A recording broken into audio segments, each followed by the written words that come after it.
जय श्री गणेशाय नमः। चतुर्थी तिथि भगवान श्री गणेश जी को समर्पित है। इस दिन गणेश जी की विशेष पूजा की जाती है।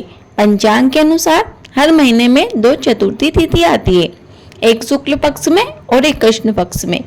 हर महीने पड़ने वाली कृष्ण पक्ष की चतुर्थी को संकष्टी चतुर्थी कहा जाता है, जबकि शुक्ल पक्ष में पड़ने वाली चतुर्थी को विनायक चतुर्थी कहा जाता है। भक्तों, श्रावण मास की शुरुआत हो चुकी है, जिसे आम बोलचाल की भाषा में श्रावण कहते हैं। तो इस श्रावण के महीने में गणेश चतुर्थी का अधिक महत्व माना जाता है। इसे गजानन संकष्टी चतुर्थी के नाम से भी जाना जाता है। इस दिन भगवान श्री गणेश जी की विधि विधान से पूजा अर्चना की जाती है। किसी भी शुभ काम से पहले भगवान श्री गणेश जी की पूजा की जाती है। गणपति बापा अपने भक्तों के सभी विघ्न हर लेते हैं, इसीलिए उन्हें विघ्नहर्ता भी कहा जाता है। तो आइए अब जानते हैं इस श्रावण मास में संकष्टी चतुर्थी व्रत कब किया जाएगा, पूजा का शुभ मुहूर्त व चंद्रोदय का समय क्या रहेगा। साथ ही आप जानेंगे कि संकष्टी चतुर्थी व्रत की क्या महिमा है तथा हमें इस व्रत को करते समय किन बातों का ध्यान रखना चाहिए, अर्थात हमें इस व्रत के दौरान क्या क्या सावधानियां रखना चाहिए।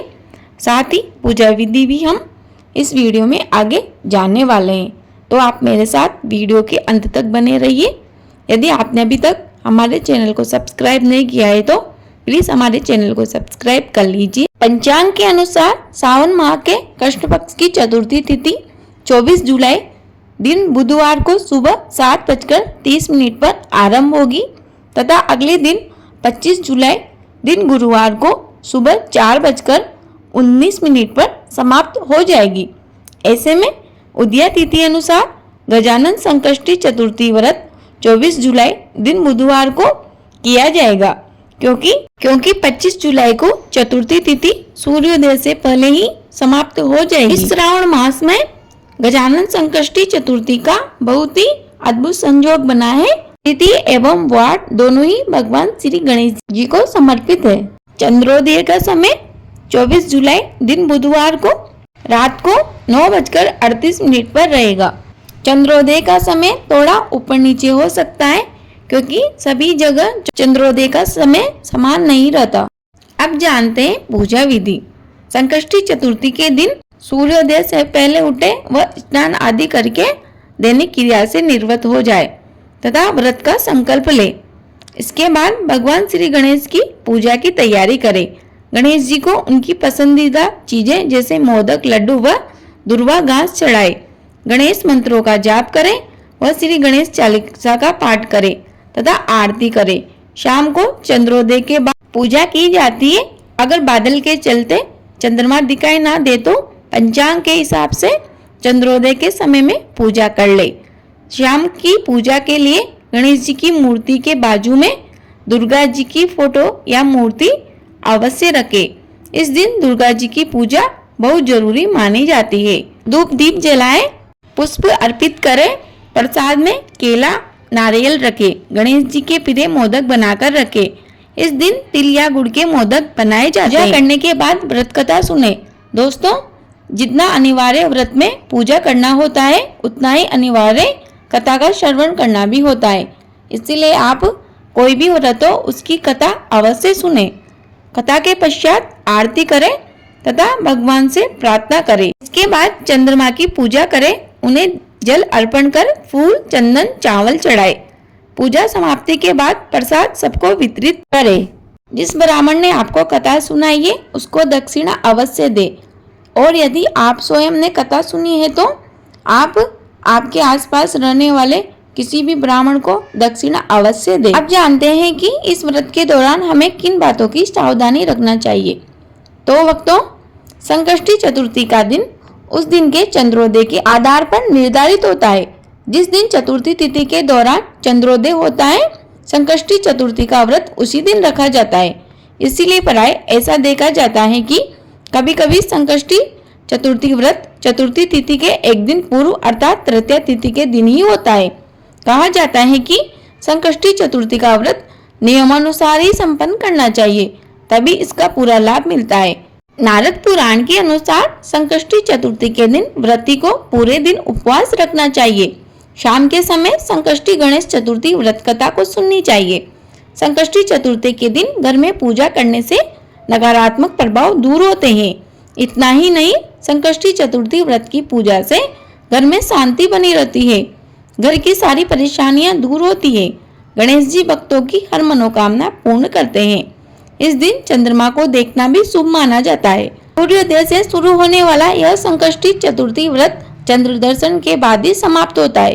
साल भर में 12 संकष्टी चतुर्थी व्रत रखे जाते हैं। हर संकष्टी चतुर्थी व्रत की एक अलग कथा व नाम होते हैं। जैसे श्रावण में पड़ने वाली संकष्टी चतुर्थी व्रत को गजानन संकष्टी चतुर्थी कहते हैं।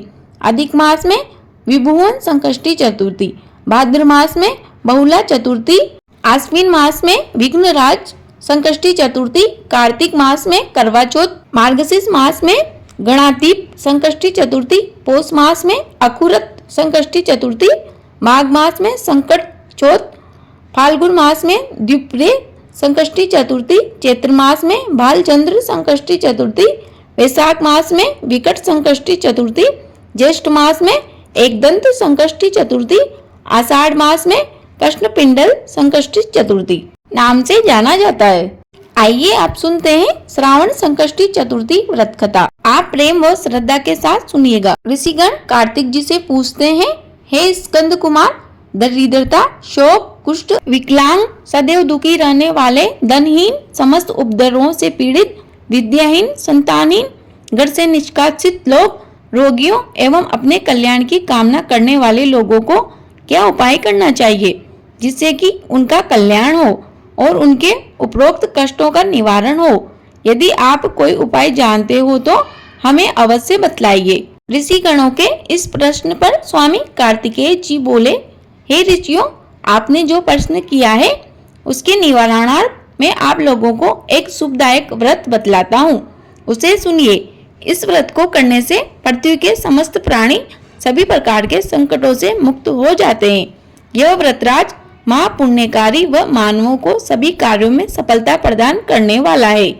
विशेषतया यदि इस व्रत को महिलाएं करें तो उन्हें संतान एवं सौभाग्य की प्राप्ति होती है। तो आप ध्यान से कथा श्रवण कीजिएगा। इस व्रत को धर्मराज युधिष्ठिर जी ने किया था। पूर्व काल में धर्मराज युधिष्ठिर अपने भाइयों के साथ वन में चले गए थे, तो उस वनवास काल में भगवान श्री कृष्ण जी ने उनसे कहा था, क्योंकि युधिष्ठिर जी ने भगवान श्री कृष्ण जी से अपने कष्टों के निवारणार्थ प्रश्न किया था। उस कथा को आप श्रवण कीजिए। युधिष्ठिर जी पूछते हैं, ए पुरुषोत्तम, ऐसा कौन सा उपाय है जिससे हम वर्तमान संकटों से मुक्त हो सके? हे गदाधर, आप सर्वज्ञ हैं। हम लोगों को आगे अब किसी प्रकार का कष्ट ना भुगतना पड़े, ऐसा कोई उपाय बतलाइए। तब भगवान श्री कृष्ण जी ने कहा, हे राजन, संपूर्ण कामनाओं को पूर्ण करने वाला एक बहुत बड़ा गुप्त व्रत है। हे युधिष्ठिर, इस व्रत के संबंध में मैंने आज तक किसी को नहीं बतलाया। हे राजन, प्राचीन काल में सतयुग की बात है। पर्वतराज हिमालय की सुंदर कन्या पार्वती जी ने शंकर जी को पति रूप में प्राप्त करने के लिए गहन वन में जाकर कठोर तपस्या की, परंतु भगवान शिव प्रसन्न होकर प्रकट नहीं हुए। तब पार्वती जी ने अनादि काल से विद्यमान गणेश जी का स्मरण किया। गणेश जी को उसी क्षण प्रकट देखकर पार्वती जी ने पूछा, मैंने कठोर तपस्या की है किंतु अपने प्रिय भगवान शिव को प्राप्त न कर सकी। वह कष्ट विनाशक दिव्य व्रत जिसे नारद जी ने कहा था, वह व्रत आपका ही है। उस प्राचीन व्रत के तत्व को आप मुझसे कहिए। पार्वती जी की बात सुनकर भगवान श्री गणेश जी बोले, इसके करने से आपकी सभी आकांक्षाएं पूर्ण होगी और जो व्यक्ति इस व्रत को करेंगे उन्हें भी सफलता मिलेगी। श्रावण के कृष्ण चतुर्थी की रात्रि में चंद्रोदय होने पर पूजन करना चाहिए। उस दिन मन में संकल्प करे, जब तक चंद्रोदय नहीं होगा मैं निराहार रहूंगी, पहले गणेश पूजन करूंगी, उसके बाद ही भोजन करूंगी। मन में ऐसा निश्चय करना चाहिए।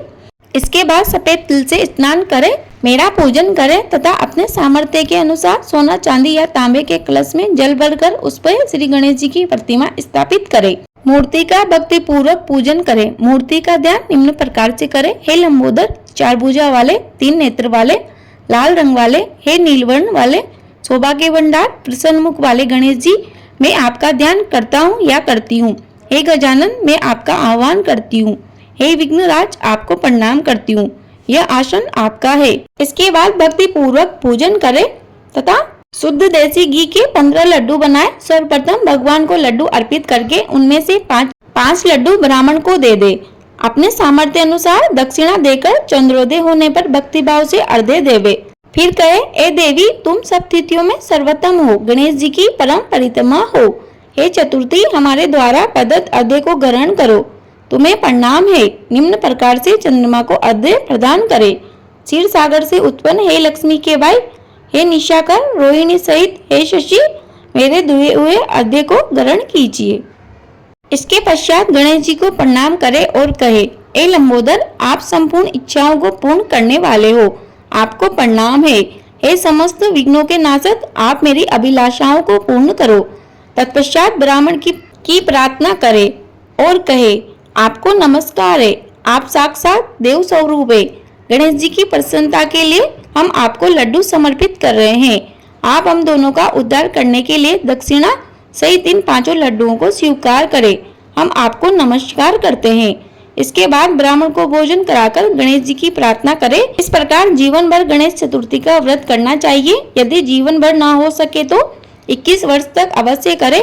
यदि इतना भी ना हो तो 1 वर्ष तक 12 महीने की चतुर्थी तिथि का व्रत करें। यह कथा यही समाप्त होती है। प्रेम से बोलिए गजानन महाराज की जय।